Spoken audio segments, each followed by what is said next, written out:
درس نظامی کی کتب کو مختصر وقت میں جامع معنی تشریح کے ساتھ سمجھنے کے لیے اس چینل کو سبسکرائب کریں۔ نور العزا کا سبق اسباب البطر، فصل فی تحیۃ المسجد و صلاۃ الضحیٰ و احیاء اللیالی۔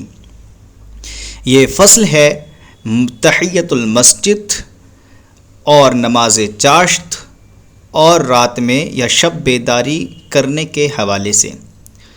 تحیۃ المسجد کہتے ہیں کہ جب آپ مسجد میں جائیں تو بیٹھنے سے پہلے 2 رکعت پڑھنا، اس کو تحیۃ المسجد کہتے ہیں، یعنی مسجد کے تعظیم و توقیر کے لیے جو 2 رکعتیں پڑھی جاتی ہیں انہیں تحیۃ المسجد کہا جاتا ہے۔ مصنف فرماتے ہیں سنت تحیۃ المسجد برکعتین قبل الجلوس۔ مسجد میں بیٹھنے سے پہلے 2 رکعتیں پڑھنا یہ تحیۃ المسجد کہلاتا ہے اور یہ سنت ہے، کیونکہ نبی کریم صلی اللہ تعالی علیہ وآلہ وسلم نے ارشاد فرمایا، جب تم میں سے کوئی مسجد میں داخل ہو تو بیٹھنے سے پہلے 2 رکعتیں پڑھ لے۔ آگے ہے وَأَدَاءُ الْفَرْضِ يَنُوبُ عَنْهَا۔ اگر کوئی شخص تحیۃ المسجد نہ پڑھے، یعنی مسجد میں بیٹھنے سے پہلے 2 رکعت نہ پڑھے، بلکہ وہ یوں کرے کہ فرض نماز کو پڑھ لے، تو یہ فرض نماز کی ادائیگی بھی اس تحیۃ المسجد کے قائم مقام ہو جائے گی۔ فرماتے ہیں وَأَدَاءُ الْفَرْضِ يَنُوبُ عَنْهَا، اور فرض کی ادائیگی ینوب نائب ہو جائے گی، قائم مقام ہو جائے گی، عنہا اس تحیۃ المسجد کے، اس تحیۃ المسجد کے یہ فرض کی ادائیگی نائب ہو جائے گی، قائم مقام ہو جائے گی۔ وَكُلُّ صَلَاةٍ أَدَّهَا عِنْدَ الدُّخُولِ بِلَا نِيَّةِ التَّحِيَّةِ، اور فرماتے ہیں یہ تو نائب ہو ہی جائے گی، اور ایسی ہر وہ نماز جس کو عند دخول داخل ہونے کے وقت، یعنی مسجد میں داخل ہونے کے وقت بغیر نیت تحیت کے، بغیر تحیت کی نیت کے ادا کیا گیا ہو، وہ بھی اس تحیۃ المسجد کے قائم مقام ہو جائے گی۔ وَكُلُّ صَلَاةٍ، اور ہر وہ نماز ادّہا جس کو ادا کیا جائے عند الدخول مسجد میں داخل ہونے کے وقت بلا نیت تحیت، تحیت کے نیت کے بغیر، تو وہ بھی اس تحیۃ المسجد کے رکعتوں کے قائم مقام ہو جائے گی۔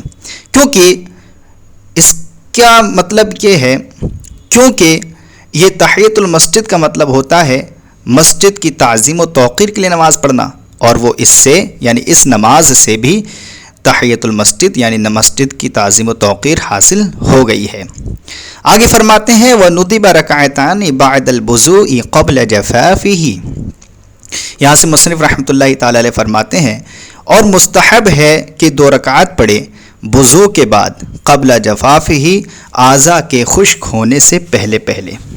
یہ ہے، اس کا نام ہوتا ہے تحیۃ الوضو، یعنی اس کو تحیۃ الوضو کہتے ہیں کہ اگر کوئی شخص مسجد میں جائے تو وضو کرنے کے بعد جو 2 رکعتیں پڑھ لے اعضاء کے خشک ہونے سے پہلے پہلے، تو اس کو تحیۃ الوضو کہتے ہیں، اور یہ بھی کیا ہے، مستحب ہے۔ کیونکہ نبی کریم صلی اللہ تعالی علیہ وآلہ وسلم نے فرمایا، جس شخص نے وضو کیا اور اچھا وضو کیا، پھر کھڑا ہوا اور کھڑا ہونے کے بعد دل سے توجہ کے ساتھ نماز پڑھی، تو اس کے لیے جنت واجب ہو جاتی ہے۔ یہ تحیۃ الوضو یعنی وضو کرنے کے بعد 2 رکعت پڑھنے کا جو ہے ثواب ہے۔ وَأَرْبَعٌ فَصَاعِدًا فِي الضُّحَىٰ، اور 4 رکعتیں یا 4 سے زیادہ رکعتیں نماز چاشت میں پڑھنا یہ بھی مستحب ہے۔ 4 رکعتیں پڑھے یا 4 سے زائد رکعتیں پڑھے نماز چاشت میں، یہ بھی کیا ہے، مستحب ہے۔ کیونکہ اور 4 نمازیں جو کہا ہے، 4 چاشت میں 4 نمازیں جو ہے یہ زیادہ راجح قول ہے کہ یہی مستحب ہے۔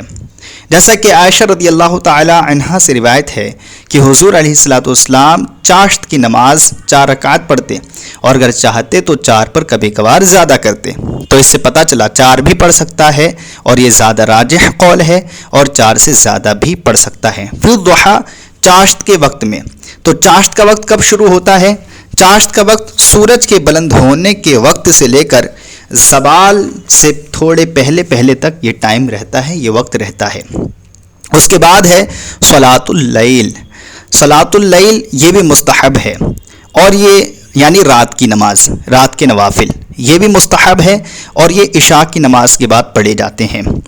وصلاۃ الاستخارہ، اور صلاۃ الاستخارہ یعنی بھلائی چاہنے کی نماز پڑھنا، کہ اگر کوئی بھی یہ سوچ رہا ہے کہ میں آئندہ یہ میرے لیے بہتر کام رہے گا نہیں رہے گا، تو اس کے لیے نماز پڑھنا بھی مستحب ہے۔ وصلاۃ الحاجتی، اور نماز حاجت پڑھنا بھی یہ بھی مستحب ہے، یعنی اگر کوئی ضرورت پیش آئی تو اللہ تبارک تعالیٰ کی بارگاہ میں جو ہے سجدہ و سجود ہو، اور اس کے بعد اللہ تعالیٰ سے وہ چیز، اس کی حاجت جو بھی ہے اس کو مانگے، یہ بھی مستحب ہے۔ اور کیا مستحب ہے؟ فرماتے ہیں وَنُدِبَ إِحْيَاءُ لَيَالِ الْعَشْرِ الْأَخِيرِ مِنْ رمضان، اور رمضان کے 10 آخری جو 10 راتیں ہیں ان میں شب بیداری کرنا یہ بھی مستحب ہے۔ احیاء معنی زندہ کرنا، لیالی رات کی جمع ہے، لیلتن کی جمع ہے لیالی، اور عشر الاخیر یعنی 10 جو آخر کی رمضان کے آخر کی جو 10 راتیں ہیں، رمضان کے آخر کی جو 10 راتیں ہیں ان کو زندہ کرنا، یعنی ان میں شب بیداری کرنا، یہ مستحب ہے، یہ بہتر کام ہے۔ اور آگے فرماتے ہیں وَإِحْيَاءُ لَيْلَةِ الْعِيدَيْنِ، اور عید الفطر اور عید الضحیٰ، یعنی عید الضحیٰ اور عید الفطر کی دونوں راتوں میں جاگنا، ان میں شب بیداری کرنا، یہ بھی مستحب ہے، کیونکہ حدیث میں ہے جس شخص نے عید کی رات شب بیداری کی، اللہ تبارک و تعالی اس کے دل کو اس وقت بیدار یعنی زندہ کرے گا جس وقت تمام دل مردہ ہو جائیں گے۔ جب تمام دل مردہ ہو جائیں گے، اس وقت اللہ تبارک و تعالی اس کے قلب کو زندہ کرے گا جس شخص نے عید کی رات کو زندہ کیا، یعنی اس میں شب بیداری کی۔ آگے ہے وَلَيَالِ عَشْرَ ذِي الْحِجَّةِ، اور 10ویں ذی الحجہ کی راتوں کو، یعنی ذی الحجہ کی جو 10 راتیں ہیں ان میں بھی شب بیداری کرنا، یہ کیا ہے؟ مستحب ہے، یہ اچھا کام ہے، بہتر کام ہے کہ ان میں بھی کریں، کیونکہ نبی کریم صلی اللہ تعالی علیہ وسلم کا فرمان کریمہ ہے، فرمان عالی شان ہے۔ آپ صلی اللہ تعالی وسلم ارشاد فرماتے ہیں کہ اللہ تبارک و تعالیٰ کو جو دن سب سے زیادہ پیارے ہیں وہ ذی الحجہ کے 10 دن ہیں۔ ان میں اگر کوئی شخص ایک دن کا روزہ رکھتا ہے تو وہ گویا کہ 1 سال کے بھر کے برابر ہے، اور اگر کوئی شخص اس رات میں قیام کرتا ہے تو وہ لیلۃ القدر یعنی شب قدر کے قیام کے برابر ہے، اس کی اتنی فضیلت ہے۔ تو اس لیے ذی الحجہ کی 10 راتوں میں شب بیداری کرنا یہ مستحب کام ہے، بہتر کام ہے، اور بڑے ثواب کا کام ہے۔ ولیلۃ النصف من شعبان، اور شعبان کی 15ویں رات کو، لیلۃ النصف یعنی آدھا، شعبان کا آدھا کتنا ہوگا؟ 15ویں، اور لیلۃ معنی رات، اور 15ویں شعبان کی 15ویں رات میں شب بیداری کرنا یہ بھی مستحب کام ہے۔ اس کے بارے میں آتا ہے کہ جو شخص 15ویں شعبان کو شب بیداری کرتا ہے تو اس کے 1 سال بھر کے گناہ بخش دیے جاتے ہیں، مٹا دیے جاتے ہیں، معاف کر دیے جاتے ہیں، تو اس کی بڑی فضیلت ہے، اس میں بھی شب بیداری کرنی چاہیے۔ وَيَكْرَهُ الْاجْتِمَاعَ عَلَىٰ إِحْيَاءِ لَيْلَةٍ مِّنْ هَٰذِهِ اللَّيَالِي فِي الْمَسَاجِدِ، اور مسجد میں ان راتوں میں سے جو راتیں بھی ذکر کی گئیں، عیدین کی دونوں رات اور ذی الحجہ کی 10 رات اور 15ویں شعبان کی رات، ان راتوں میں سے کسی بھی رات میں شب بیداری اگر اجتماعی طور پر کی جائے تو یہ مکروہ ہے، یعنی اگر کوئی شخص مسجد میں، یہ ترجمہ دیکھیں وَيَكْرَهُ الْاجْتِمَاعُ، اور اجتماع مکروہ ہے، اجتماع ناپسند ہے، جمع ہونا ناپسند ہے، علی احیاء لیلۃ من هذه الليالي، ان راتوں میں سے کسی رات کے زندہ کرنے پر، فی المساجد مسجد میں، یعنی اصطلاحی ترجمہ یوں ہوگا، اور اجتماعی طور پر مسجد میں شب بیداری کرنا ان راتوں میں سے کسی بھی رات میں یہ مکروہ ہے۔ یہ مکروہ کیوں ہے؟